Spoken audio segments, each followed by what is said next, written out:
programming. Music is frequency. What frequency are you being fed? If I play with those frequencies, right, I can target certain parts of the mind, target the frequency to go to certain parts of the mind, and I can literally, if I want you to astral project, or if I want you to go to sleep, or if I want you to go into a meditative state, I can make my music do that. The brain processes information electrically.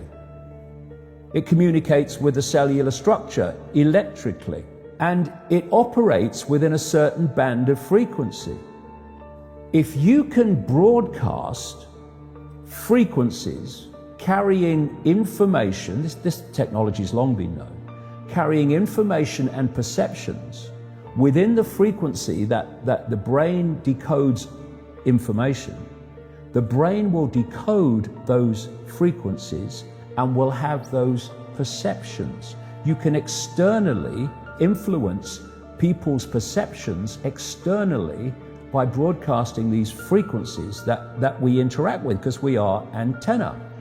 The sad reality is that where we now play our music is in A440. Where did that come from? It used to be 417. A440 came in with the Roman Catholic Church. They suppressed the frequencies. They lost somehow the 152 of the best Gregorian chants, including the hymn to St. John the Baptist, which we've now recovered.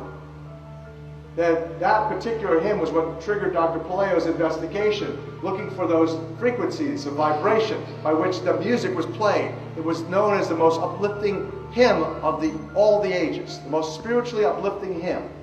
Hymn to St. John the Baptist. It was played to 6 tones. These are those 6 tones. These are those 6 frequencies. And so the A440 is what now is the standard tuning.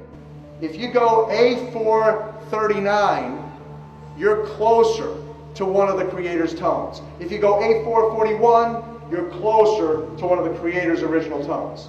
That's how precisely it has been manipulated. To do what? To shut down the 95% of your brain, particularly the right brain that operates the heart-mind for the divine human community. Some decades ago, there was a guy who worked out the frequencies of different emotional states. This is long ago. I mean, it's very, very sophisticated now. So every thought, every emotional response is a frequency. It generates a frequency, and it is of itself a frequency. Hate is a frequency, and it's different to love. You know, when you are in a room and there's lots of aggression and conflict and hatred, you feel it. What do people say? Oh God, you can cut the atmosphere with a knife in there. That is because the frequencies of hate and conflict have been so generated, they have changed the electromagnetic field of the room. When you go driving your car and your channel on the radio is tuned to a station and you're grooving to the music, you love that music. As you get farther and farther away from the broadcasting tower, that music gets static. You start to lose the signal from the clear channel, broadcast, and it gets staticky. When it gets staticky, you get a little annoyed. But you want to listen to it. You really have a heart for that music, so you continue to listen to it for another 10, 15 miles, and suddenly it becomes so annoying that you just get disgusted, you go, ah, and you shut it off. And if you continue to listen to it, you get sick. That's what we're talking about here. Except you don't even know that you've been listening to the static your whole life. You don't even know what the true resonant frequency is because it has been kept from you.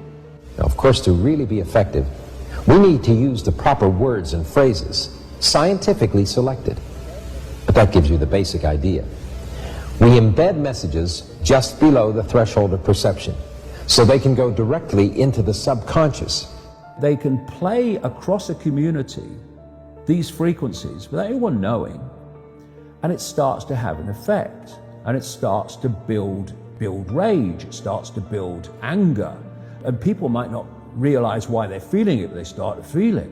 And then what they do is they trigger that with an event. Maybe some guy is attacked by the police or something, or somebody's arrested for something they didn't commit, and now there's the trigger.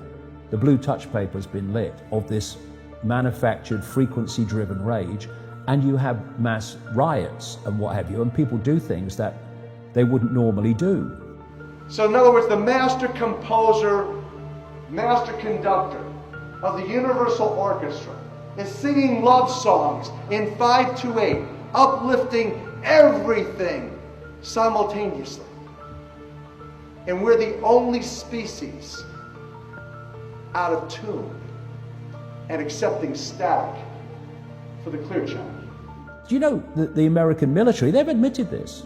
They have technology that fires frequencies at the enemy that basically breaks the enemy's spirit, so they give up and put their weapons down. This is the technology we're dealing with.